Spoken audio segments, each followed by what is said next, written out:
மரணிக்கின்ற நோய், அந்த மாதிரி ஒரு நோயில் ஒருவர் இருந்து கொண்டிருக்கிறார். அவரை நீங்க விசிட் பண்ண போறீங்க. நீங்க எதை எடுத்தாலும் தத்துவமாகவே யோசிக்க கூடியவர்னு வைங்க. அந்த இடத்துல என்ன சொல்லணும்? இது நீங்க கடைசி தான், இந்த இடத்துல நான் உங்களுக்கு துவா கேட்கலாம், உங்களுக்கு ஒரு துவா கேட்கலாம், ஆனா வாய்ப்பு இல்லை. நான் அர்த்தம் இல்லாம துவா கேட்டு வேலை இல்லை. எதையும் இஸ்லாம் சிந்திக்க சொல்லி இருக்குது. இப்படி அந்த இடத்துல பதில் சொன்னால் உங்களுக்கு எப்படி இருக்கும்? நிம்மதியான வாழ்க்கை. உங்களுக்கு அதே வாழ்க்கை தான் வரும். உங்களோட சேர்றவன் ஒரு 10 பேர் எப்படி இருப்பா?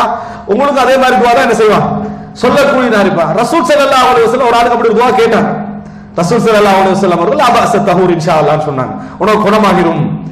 அவர் இருக்கக்கூடிய அவ்வளவு உச்சகட்ட ஒரு முதிய வயதில் அவ்வளவு பெரிய சோதனையில் இருக்கிறாங்க.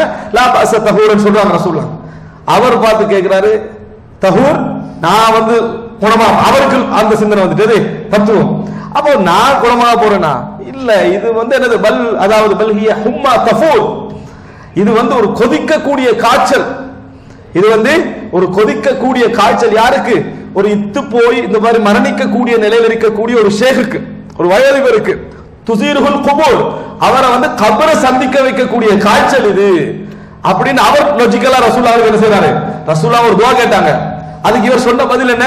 இந்த காய்ச்சல் ஒரு நாள் குணமாக போறது இல்ல, நேர கபருக்கு போகக்கூடிய காய்ச்சல் தான். ரசூல் ஸல்லல்லாஹு அலைஹி வஸல்லம் சொன்னாங்க, ஃபனஅம் இதன், அப்படியே ஆகட்டும்னாங்க. ரசூலுல்லாஹி ஸல்லல்லாஹு அலைஹி வஸல்லம் சொன்னாங்க, ஃபனஅம் இதன். ஏன்னா நீங்க தத்துவமா யோசிக்கிறவர் தானே, அதனால அப்படியே என்ன செய்யட்டும், ஆகட்டும் என்று ரசூலுல்லாஹி ஸல்லல்லாஹு அலைஹி வஸல்லம் அவர்கள் சொன்னார்கள். பாருங்க.